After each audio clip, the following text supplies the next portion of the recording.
List Ganta Chakrapani గారు good evening అండి. నమస్తే అండి. సో ఓవరాల్ గా మనం అనుకున్న లైన్ లోనే అసెంబ్లీ అనేది సాగుతున్నట్టుంది. మొన్న గవర్నర్ ప్రసంగానికి ధన్యవాద తీర్మానంతో పాటుగా ఈ రోజు శ్వేతపత్రాలు ఇవన్నీ చూస్తూ ఉంటే ఇంతే హాట్ గా 5 ఏళ్ల పాటు కొనసాగేట్టుంది. 5 ఏళ్ల పాటు కొనసాగడం సంగతి తెలియదు, కానీ ఈ హాట్ వెదర్ని క్రియేట్ చేయాలని మాత్రం కాంగ్రెస్ పార్టీ ముఖ్యంగా రేవంత్ రెడ్డి అనుకున్నట్టుగా మనకు అర్థమవుతుంది. నేను చాలా జాగ్రత్తగా గమనిస్తూ పోతుంటే రేవంత్ రెడ్డి గారు 2 పంథాలను అనుసరిస్తున్నారు.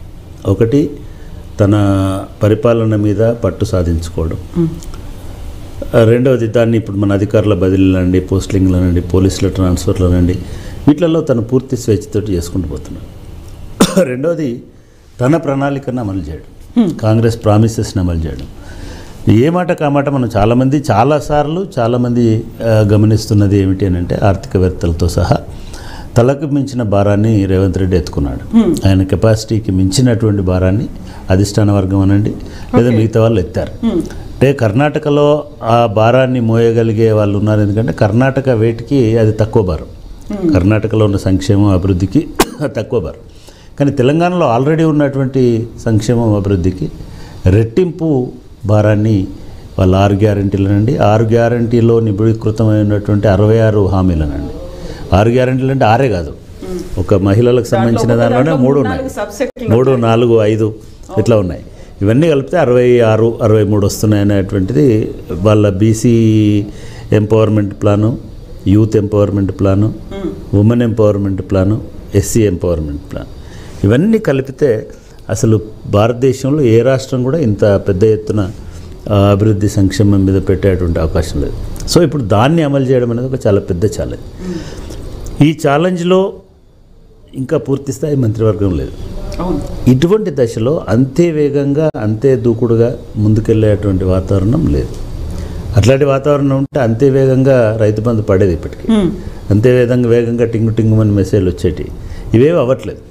సో ఈ టైంలో ఒక గోల్ సెట్ చేసుకోవడానికంటే ముఖ్యంగా ఒక టార్గెట్ని బ్లేమ్ చేయడము, లేకపోతే అంతకుముందున్న ప్రభుత్వాన్ని కొంత ఇది చేయడం అనేటువంటిది జరిగింది.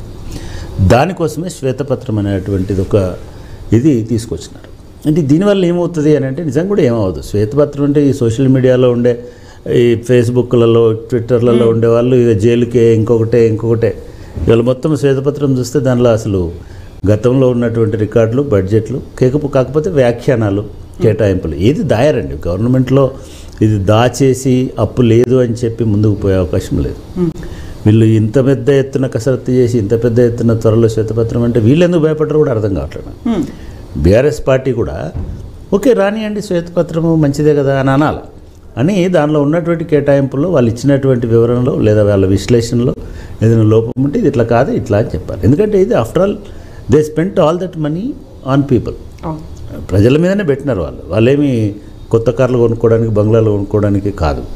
సో అట్లాంటప్పుడు శ్వేతపత్రం మంచిది, నిజానికి ఆ మంచి పని చేసినారు. కానీ మంచి పనిలో ఉన్నటువంటి ఉద్దేశం ఏమిటి అని అంటే ఇంకా కొంతకాలం కాలయాపన చేయడం ఒకటి. అంటే మనం ఎలక్షన్స్ కంటే ముందు మాట్లాడుకున్నాం, కాంగ్రెస్ పార్టీ మనుషులని ఒక సైకలాజికల్ ట్రాప్లోకి తీసుకొచ్చింది, కొన్ని నరేటివ్స్ డెవలప్ చేసింది. సునీల్ కనుగోలు అనే స్క్రీన్ ప్లేలో ఈ దీనికంతా స్క్రిప్ట్ ఎట్లా నడిచింది, ఒక 6 నెలలు 1 year వెనక్కి పోతే కొన్ని వాదనలని క్రియేట్ చేయడం. గడి అనేది ఒక వాదన, దొర అనేది ఒక వాదన, కుటుంబం అనేది ఒక వాదన, అవినీతి అనేది ఒక వాదన, కాళేశ్వరం అనేది ఒక వాదన, టీఎస్పీఎస్ ఒక వాదన, నిరుద్యోగులకు, అవి కూడా లెక్క పెట్టుకుంటే 66 వాదనలు ఉంటాయి. ఈ 66 వాదనలని ప్రజల్లోకి వదిలేసి ఒక రకమైనటువంటి ఒపీనియన్ ఫార్మేషన్ అంటాం, అటువంటి ఒపీనియన్ ఫార్మేషన్ చేసి కరెక్ట్గా ఇప్పుడు కూడా అటువంటి ఒపీనియన్ ఫార్మేషన్కి అటువంటి కొన్ని వాదనలు క్రియేట్ చేసి అప్పుల కుప్ప, అవినీతి చిప్ప, కాళేశ్వరం ముప్పు ఇట్లాంటివి అన్నీ నడుస్తున్నాయి. దానిలో భాగంగానే శ్వేతపత్రం ఇస్తాం, సంగతి చూస్తాం, అప్పులు తెలిపిస్తాం, కక్కిస్తాం, ఇట్లాంటివి మాటలు వచ్చేసినాయి.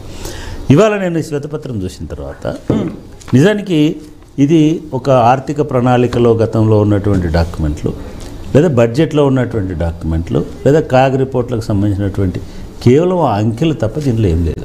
దీనిలో అవినీతి లేదు. మనం మొన్నటిసారి కూడా అనుకున్నాం, అప్పు చేయడం అంటే అవినీతి కాదు, అప్పు చేయడం అనేది నేరం కాదు, అప్పు చేయడం అనేది తప్పు కాదు. ఆ చేసిన అప్పుని ఎగ్గొడితే నేరం అవుతుంది. లేదా ఆ చేసిన అప్పుని దుర్వినియోగం చేస్తే తప్పు అవుతుంది. ఆ చేసిన అప్పులో కమిషన్లు తీసుకున్నట్టు నిరూపితమైతే అవినీతి అవుతుంది. కానీ చేసిన అప్పుని ఆస్తులకు క్రియేట్ చేయడానికి పెడితే, చేసిన అప్పుని సౌకర్యాలు కల్పించడానికి పెడితే, చేసిన అప్పుని అభివృద్ధికి పెడితే, చేసిన అప్పుని సంక్షేమానికి పెడితే దాన్ని భారతదేశంలోనే కాదు ప్రపంచంలో ఏ ఆర్థిక వ్యవస్థ కూడా అది తప్పు అని ఇప్పటివరకు చెప్పలేదు. భారతదేశంలో ఉన్నటువంటి 30 రాష్ట్రాల పరిస్థితిని కూడా మనం డిస్కస్ చేసుకున్నాం. అది కర్ణాటక నుంచి హిమాచల్ ప్రదేశ్ దాకా IRBM అప్రూవ్ చేసినటువంటి దానికంటే, ఆ RBI ఇచ్చిన పరిమితి కంటే ఎక్కువ అప్పులు చేస్తున్నారు. ఎందుకు ఎక్కువ అప్పులు చేస్తున్నారంటే మీ పేయింగ్ కెపాసిటీ ఉంది కాబట్టి మేము మళ్ళీ పే చేస్తాం కాబట్టి చేస్తామని చెప్తున్నారు. తెలంగాణ కూడా మొన్నటిసారి మనం మాట్లాడుకున్నప్పుడు లేదా ప్రభుత్వం ఇంతకుముందు ఇచ్చినటువంటి లెక్కల ప్రకారం కూడా ఒక 27% అప్పులు చేస్తుంది అనేటువంటిది తెలుసు మనకి. అట్లాగే చూసుకున్నట్టయితే మిగతా రాష్ట్రాలు 40% చేస్తున్నటువంటి రాష్ట్రాలు కూడా ఉన్నాయి. మన దగ్గర ఉన్నటువంటి తమిళనాడు కానీ లేదా మిగతా కేరళ కానీ కర్ణాటక కానీ కూడా మనకంటే ఎక్కువ అప్పు చేస్తున్నాయని చెప్పినారు. ఇవాళ ఇచ్చిన దాంట్లో కూడా వాళ్ళు దాన్ని నిర్ధారించడంతో పాటు కార్పొరేషన్లు కూడా తీసుకున్నటువంటి అప్పులు ఉన్నాయి కాబట్టి అన్ని కలిపి 43% అప్పులు చేసినారు అనేటువంటి మాట చెప్తున్నారు. ఇది వాస్తవం, దీన్ని దాచడానికి లేదు. ఈ అప్పులు చేస్తున్నారు.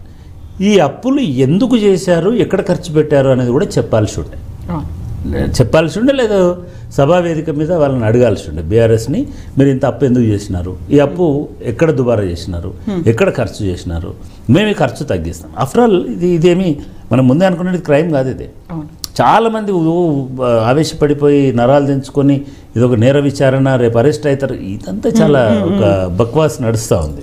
ముఖ్యంగా ఛానళ్ళలో దారుణమైన ట్రోలింగ్ నడుస్తూ ఉంది. ఇది కాదు. నంబర్ 1, ఇది ఒక శ్వేతపత్రము. శ్వేతపత్రం అంటే బ్లాక్ అండ్ వైట్లో ఏది ఎంత అనేటువంటి లెక్కలు ఉంటాయి. కానీ ఇది వర్బటం చదువుతున్నప్పుడు, లైన్ బై లైన్ చదువుతున్నప్పుడు ఇది శ్వేతపత్రం కంటే కూడా చాలా అక్కసు కక్కినటువంటి పత్రం అని అనిపించింది నాకు. మిగతా అంకెలతో నాకు పేచీ లేదు, అప్పులతో పేచీ లేదు, మిగతా పేచీ లేదు. దీనిలో 3వ చాప్టర్ అని ఒకటి ఉంటుంది, పార్ట్ నెంబర్ 3. ఈ పార్ట్ నెంబర్ 3 నిజంగానే హరీష్ రావు గారు చెప్పినట్టుగా ఇది ఎవరన్నా ఆంధ్ర అధికారులే రాసినారా, రిటైర్డ్ ఎంప్లాయీస్ వాళ్ళు చెప్తున్న దాని ప్రకారము ఆర్థిక శాఖలో ఆంధ్ర అధికారులు రాసినట్టుగా ఉంది. నాకు కూడా ఇది చదువుతుంటే ఎంత అక్కసు ఉందంటే దీంట్లో ఎంత అసందర్భమైనటువంటి అంశాలు ఉన్నాయంటే, అంటే దీని సారాంశం తెలంగాణ వాళ్ళ కోసం చెప్తున్నా, నేను తెలంగాణ వాదిగా చెప్తున్నా, తెలంగాణ కోసం పోరాడిన వాడిగా చెప్తున్నా, ఒక 40 సంవత్సరాలు తెలంగాణ ఉద్యమంతో నడిచిన వాడిగా చెప్తున్నా. ఎంత దారుణంగా ఉందంటే దీంట్లో ఉమ్మడి రాష్ట్రంలో తెలంగాణ బాగుంది, ఉమ్మడి రాష్ట్రంలో లక్షలు మీకు ఇచ్చినాము, ఉమ్మడి రాష్ట్రంలో దాదాపు 5 లక్షలు 4,98,000 కోట్ల రూపాయలతోటి మేము అసెట్స్ క్రియేట్ చేసి ఎక్కడి నుంచి మొదలుపెట్టినారు, నాగార్జున సాగరు, జూరాల, శ్రీరామ్ సాగర్ ఇవన్నీ చేసినామని చెప్పారు. ఫైన్ అనుకుందాం, రోడ్లు అనుకుందాం, ఇంకోటి. ఇది ఆఫ్టర్ ఆల్ ఇక్కడి పన్నులు, ఉమ్మడి రాష్ట్రంలో నువ్వు దానం ఇయ్యలే, ఇక్కడి పన్నులతోటి ఇక్కడ ఖర్చు పెట్టినాను, పర్వాలేదు అక్కడి వరకు. దానిలో ఇంకొక ముందుకు పోయి ఏం చెప్పినారనంటే అవే కాకుండా IIT, IIIT ఇవన్నీ కేంద్ర ప్రభుత్వం ఇచ్చేటువంటి. ఇంకొకటి DRDO, NFC, మిధాని, DRDL. అరే బాస్, ఇవన్నీ కూడా national government of India. Hyderabad అనేది ఒక సేఫెస్ట్ జోన్ కాబట్టి, సెంట్రల్ జోన్ కాబట్టి, నిజానికి సెంట్రల్ ఇండియా, సౌత్ ఇండియా కూడా కాదు. హైదరాబాద్ అనేది సేఫ్ జోను. ఇప్పుడు నువ్వు కాదు, మనం కాదు, డాక్టర్ బిఆర్ అంబేద్కర్ గారు ఆ కాలంలోనే మీరు డిఫెన్స్ అంతా హైదరాబాద్లో పెట్టాలా అని చెప్పారు.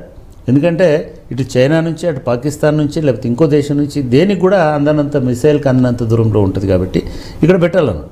ఆ పెట్టడంలో భాగం వచ్చినటువంటి రక్షణ కేంద్రంగా తెలంగాణ స్థితిని పరిష్టం చేయడంలో ఇది దోహదపడిందట. ఏది ఈ ఆంధ్రలో పాలన, ఈ 57 నుంచి 1913-14కు చేసినటువంటి ఈ పరిపాలన వల్ల హైదరాబాద్లో DRDO, NFC, Midhani, DRDL, BDL ఇటువంటి రక్షణ అసలు ఎవరన్నా ఆలోచిస్తే దీనికి రాష్ట్ర ప్రభుత్వానికి సంబంధం ఏమన్నా ఉందా? ఒకటి. రెండవది ఇది ఇక్కడికి ఆగలే.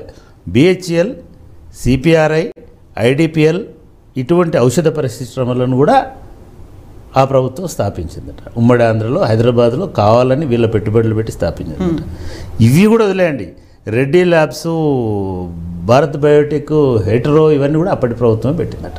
ఐ మీన్ దీనిలో సరే అనుకుందాం ఇది కూడా.